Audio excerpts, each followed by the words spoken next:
I hope she's talking space, because obviously it's a big part of our future. I mentioned it earlier, and I'll just say it again. Yeah. I think that Tori mentioned the multi-trillion-dollar cislunar economy. So anywhere between here and the moon, in the next 10 years, we will have factories making semiconductor chips because there's no particles of dust to mess it up. We will have hotels, we will have tourism, and all of that stuff, multi-trillions of dollars over the next 10, 20, 30 years. So if you're looking out over 20, 30 years for sure, as a time horizon for your investments, space is where it's at. Done deal. Yeah, that is it. Well, tell us what we've got coming up. So you do have to be careful that not a lot of space companies are still private. There are a few publicly traded ones. Ken is going also, by the way, is Comtech is a publicly traded space-related company in its own right. But he is speaking to the president of Virgin Galactic, Swami Iyer, who, Virgin Galactic, based in New Mexico, by the way, where I am from. Shout out New Mexico. And look, Ken, take it away. Let's talk more space revolution. All right. I'll tell you that I've been looking forward to this very much. My friend Swami, you can see him there. I'll tell you, Swami is the president of aerospace systems at Virgin Galactic Holdings. Virgin Galactic, of course, is vertically integrated aerospace and space travel company. So now we're moving to humans, the humanity of space. They've been pioneering human space flight for private individuals, for researchers, as well as for the manufacture of advanced air and space vehicles. In his role as president of aerospace systems, Swami is responsible for leading the manufacturing, the engineering, the program management teams, the processes, facilities, all of it in support of the design and build of Virgin Galactic's current and future fleet of vehicles. He's got over 20 years experience in commercial and highly classified aerospace defense systems. He understands the market well. He understands the technology. He had previous stints at GKN, Advanced Defense Systems, as well as Ultra Electronics and IAI. Swami, welcome. It's good to see you, my friend. Very interested. You saw the previous episode with Tori. I'm kind of interested in your companion thoughts on some of these same topics. So good to see you. Thanks for having me. I appreciate being on the series. It's a great chat. Tori's talk was inspirational. Great. So listen, the space industry has undergone a radical change in the last 15 years. And in fact, that's an understatement, a significant understatement. What aspect of the growth in this market really excites you? Honestly, all of it really excites me. There's a great deal that we're doing at Virgin Galactic to bring space and have everyone come to space. But in addition, that we're actually opening up research for a lot of opportunities that wouldn't have had access for microgravity research and launch. And from our perspective, I mean, it's been 60 years since the first human went to space, and in all that time, only 600 folks have actually gone in all of human history.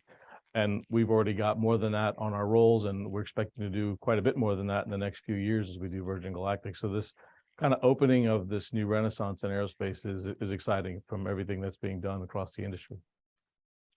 So 600 people-ish altogether, all in, 600 people-ish have been gone to space in the history of the world, and you already have on your roster 600 or more that are ready to go, what, in the next 5 years?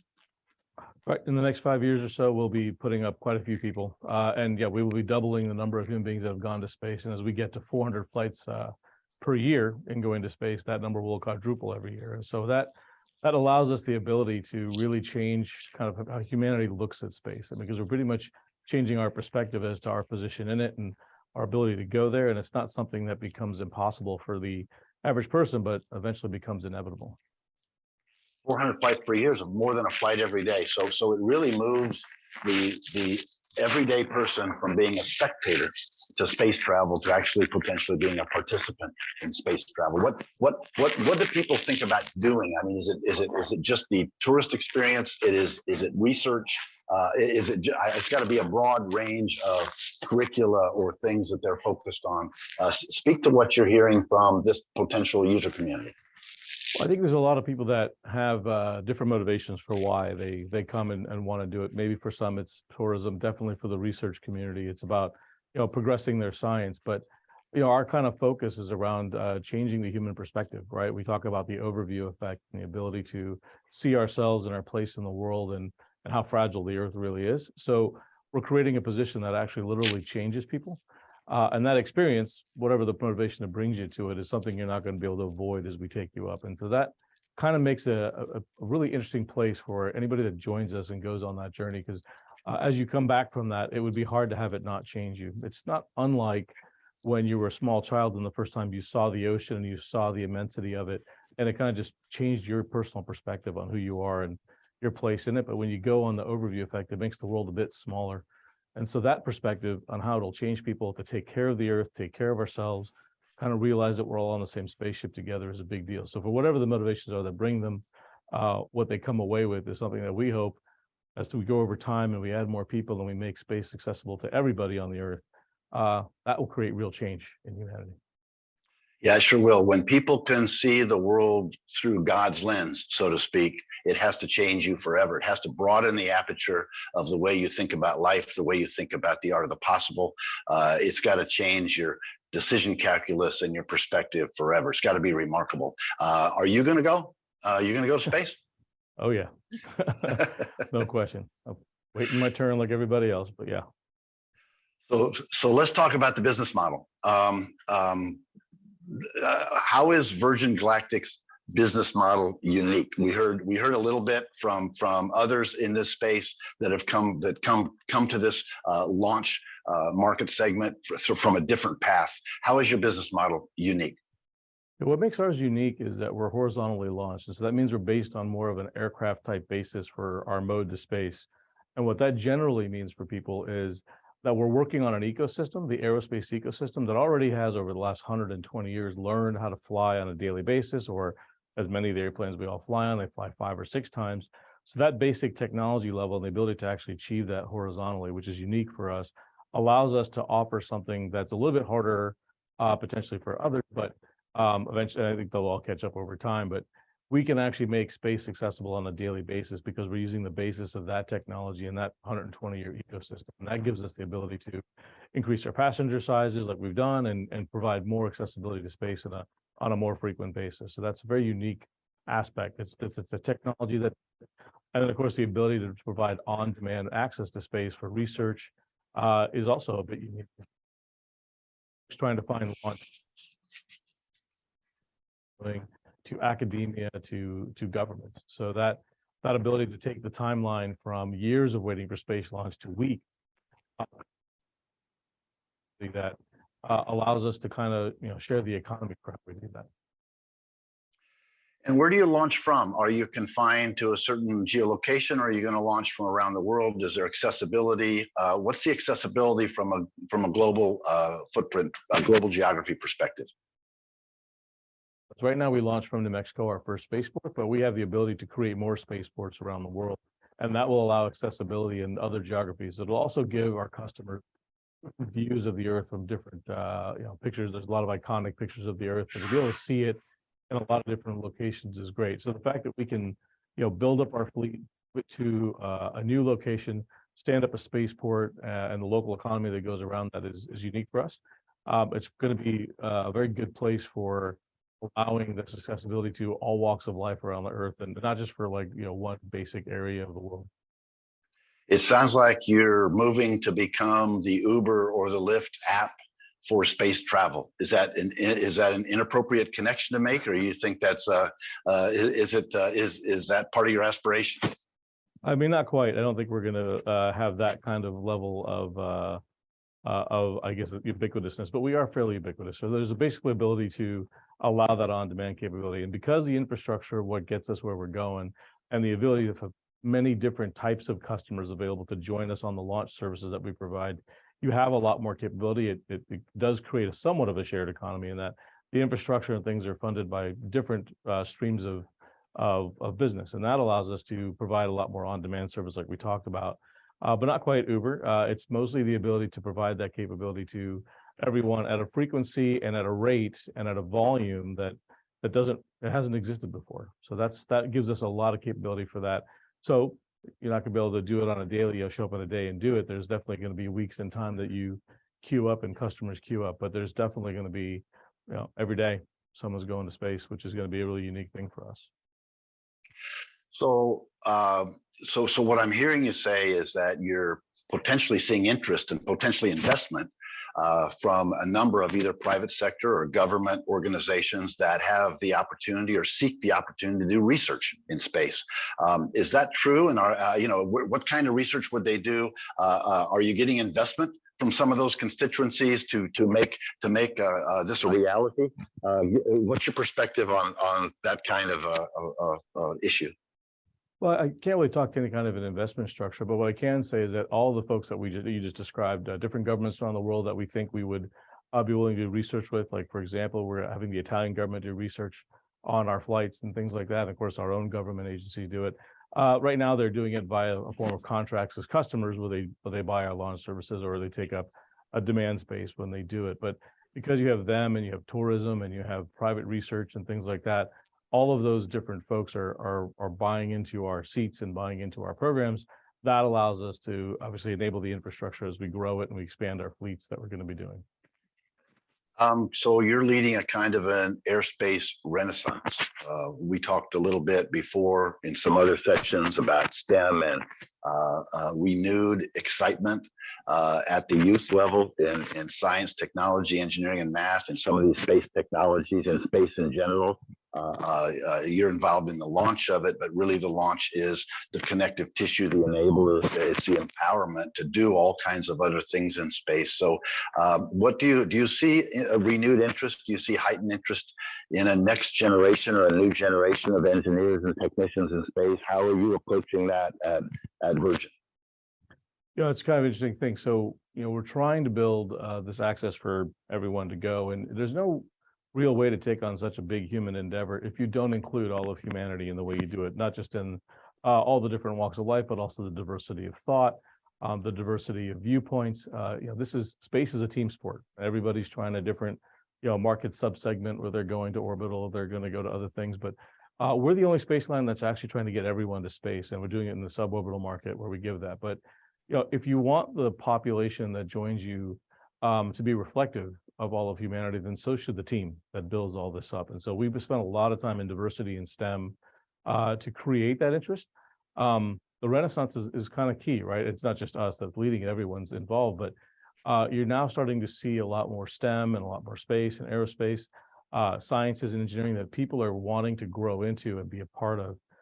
That's inspirational, right? If you just look at some of the folks that we've already taken to space and who we're going to take in the future, you're going to see someone who can inspire an entire, segment of the human population.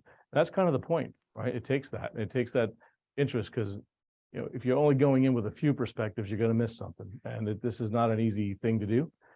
So having all those different viewpoints from all the different socioeconomic strata, from, cultural differences to different walks of life within studies of either engineering or even outside of engineering, those are all going to be very important as we make use of this platform to show the world that you can get to space and anybody can do it. And for you to believe it, you have to see someone like you that did it. And so that's what our team is built on. Is that a personal passion of yours? Is that a part of the Virgin Galactic ethos with respect to, specifically the democratization of space, the focus on diversity, that kind of thing? Is that really an integral part of the culture of Virgin Galactic? Yeah, there's an old African proverb: if you want to go fast, go alone. If you want to go far, go together. And that kind of is a predominant way that we look at things. And we've hired a DEI professional to lead those efforts for us. It's a definite personal passion of mine. You just need that kind of diversity for two reasons. One, obviously, like I described about it being valuable to us and who we are, but all of those different viewpoints make us better. And we bring people just for that diverse viewpoint, that diverse perspective, to make our system better, our experience better for the customer. So for us, it's a huge part of how we recruit and how we build up our team, because all those different ways of thinking about a very complex set of problems, if you think about what we're doing, provides you solutions and answers to things that you might not have ever thought of. I mean, even our design, which is actually modeled around like a badminton, feather shuttlecock, that provides a new, unique way to come into reentry. Those kinds of thought processes don't occur naturally in all kind of the ways of design. And so all those different views coming from different people on how these interesting problems to do this on a daily basis. So we do it both to solve this this problem that we're getting people to space on. We're also doing to enrich our views, to enrich our experience for our customers. They're all really important in the world that this is for everyone. And so that's why it's such a core, core value within our company. So let's talk a minute about your personal journey, because you spent time in hypersonics, you spent time in space, you spent time in a variety of different technologies. If you look back on the diversity of your experience, do you find clear signals, clear indicators that point to you ending up in this role at Virgin Galactic, passionate about the democratization of space and that kind of thing? Do you see, when you look back on it, do you see interesting signals that seem to indicate you might have ended up here?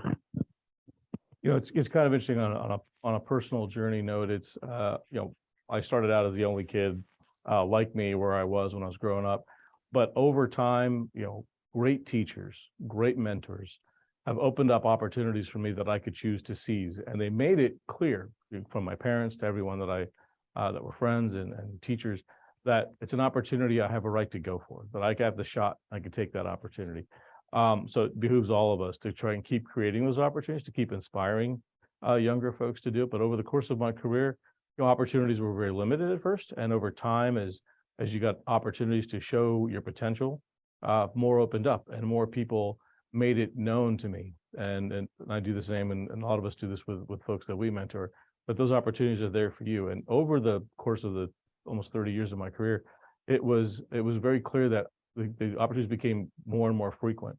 What's great about the way things are going now in space is there's a tremendous explosion of capabilities for companies to go and expand and revolutionize where we go, which only creates a larger set of opportunities as this ecosystem develops, much like aviation did in the early 1930s. But now there aren't really any restrictions. It's simply a matter of the right education and the right effort level. So I watched it grow exponentially, and obviously I'm here, so I can't fault any of the journey. Got me where I'm at, both the hard times and the good times. So I think this is going to be a big one. This is going to be another inflection point on how we grow those opportunities for everybody. I think you're right. And I think whether we call it an acceleration of commercial space exploration, whether we call it an explosion, whether we call it a renaissance, all of those words have come up in your comments just today. Where do you see this taking us? Where do you see us 3 years, 5 years, 10 years from now? Give us a view of what this future holds, enabled in large part by what you're doing at Virgin. I think you're going to see everyone kind of expanding their offerings and their capabilities. I think you're seeing it now. A lot of folks a lot of companies are making efforts to go everywhere with hypersonics and point-to-point travel, to go to orbital, tourism at the orbital level, interplanetary type capabilities, and of course us with our suborbital and us scaling up our operations over time.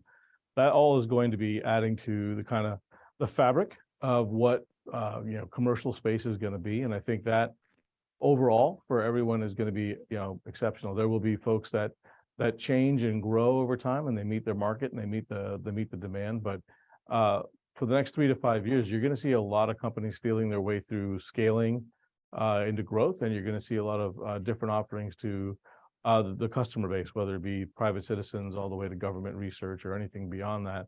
And as those opportunities present themselves with all these different groups, you're going to see a great deal of innovation, both in the business models, but also in the actual technology itself. So that's what I think we're going to see in these early years. It's a bit akin to the way aviation was in the 1930s, 1940s, as we were starting to feel our way. Back then, it was something that was just something for a few.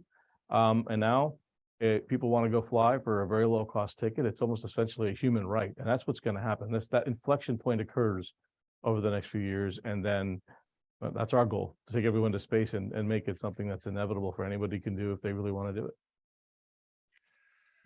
What are the most significant challenges that you're navigating? I would guess that you have individuals that are very interested in being a customer of yours. I would think also that there might be other businesses or organizations that want to buy the equivalent of an annual pass on your bus to space, and they might even want to buy a pass for a certain number of individuals because they have an ongoing or an enduring research mission in space. Are there challenges in the business model? Do you see challenges in the technology evolution? Do you see challenges in dealing with risk? Do you see financing challenges? I know you maybe can't talk to that to extent, but as the leader of this organization, what do you see in your risk register or your challenge database, and how do you deal with that collectively? I know part of your answer will be you're drawing on the diversity of thought, diversity of the team to create more innovative solutions in terms of that. But what are your perspectives on how you manage those challenges in reaching your full potential?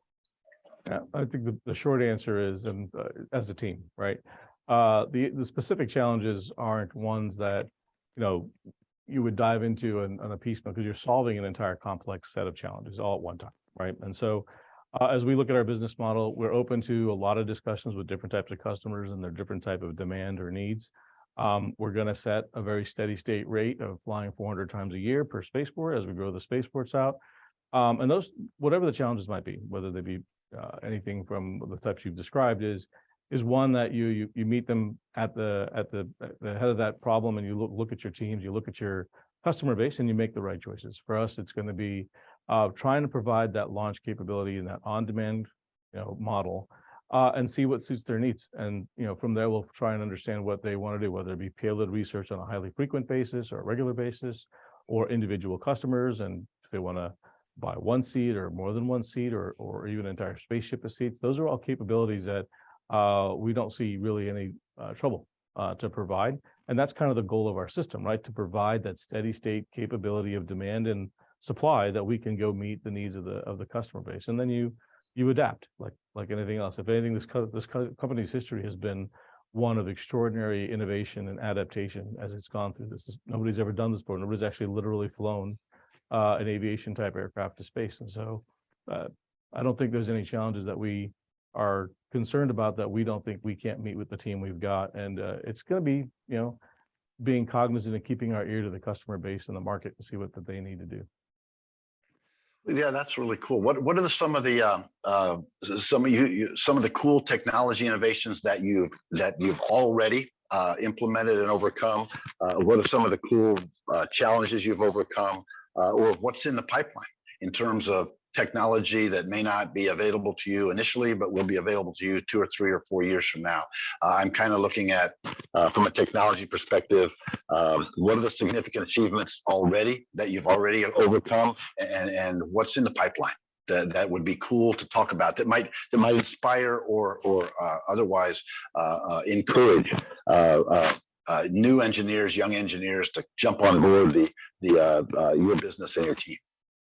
I think what's one of the greatest things about our technology is that we're focusing on doing what we do well very frequently. So right now, the advanced technology pieces are centered more around our material science, our propulsion system. Now we have one of the safest propulsion systems that can be designed, because we can do things with it to safely handle situations. And so our innovations have been in those regimes about how to make it safer on a regular basis. And so we innovate in the safety regime as much as we can. And then we talk about improving the experience of the customer. And it's kind of doing what you do well and doing it often. So we innovate in those areas. Our feather system, which allows us to re-enter slower in a much less high heat thermal environment, our material science on how we handle thermal protection, our composite technology that we're doing with the design of our expanded fleet and our partners, things we do for weight reduction. They all are, not the kinds of things you would think about when about like really exotic innovations in aerospace. It's really about regularity, reliability, maintainability, and a good, stable, consistent experience. And that does take a lot of innovation, does take a lot of work, but it's not something that you look at from a truly like amazingly high tech environment, but more about how do we take this great technology, this space technology that exists in the world today, and make it something that can be more regular and more safe than what we do. So that's where innovations kind of lie. In the future, we'll be expanding our fleet with new production systems, new production models. So we'll be innovating around that. We're innovating around digital twins as we talk about how does one take a vehicle and a design like this, put it into a digital twin, really start to accelerate the production rates. We're already moving to a new factory where we're going to do that.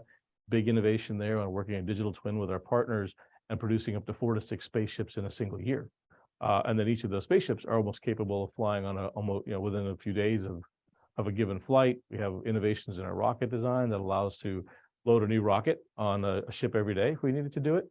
And that's what gets us to that 400. So our innovations are more around, rate and safety and things like that that are going to provide a stable space line. And to become the first commercial space line, that's where your innovations have to be right now. And then we can talk about future offerings, but today we're focusing on doing what we do well and often.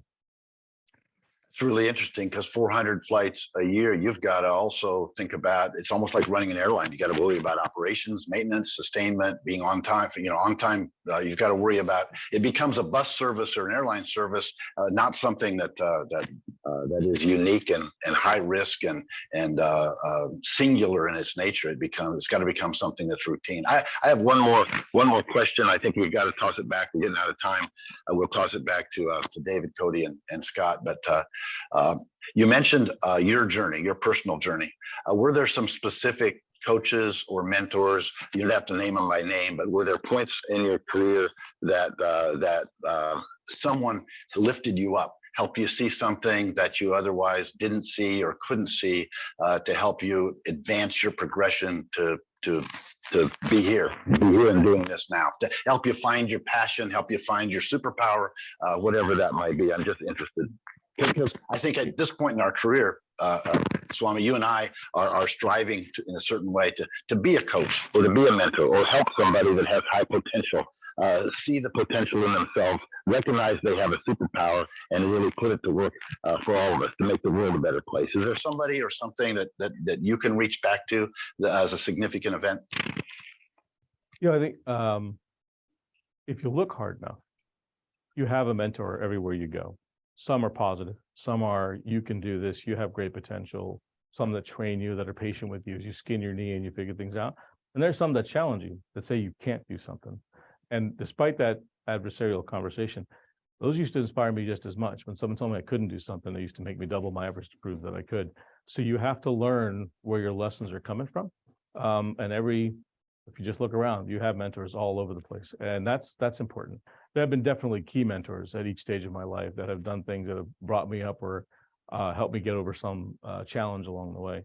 And then the ones that challenge you in a way that make you have to believe in yourself and not let them tell you who you are. So yeah, I wouldn't say, I could definitely point to things like my father and certain leaders that I've had, even leaders I have today in my company. But I think the really important thing is you have to look each and every step of the way, because there's someone that's guiding you, whether you know it or not, and take those lessons where you can get them. So I think that would be, there are few and many, I guess, is the ones that have trained me along the way. Now, in many ways, you see yourself on the other side of the table, maybe offering some of that, and sometimes it's maybe challenging, and sometimes maybe it's lifting up, right, and helping people see things differently or something. That's great. So that's great. Listen, I've enjoyed talking with you. Thanks so much. It's good to see you again, Swami, and good luck and Godspeed in Virgin Galactic's endeavors to humanize space. It's fantastic. Thanks, Ken. Appreciate. Really happy to be here. Thanks for having me.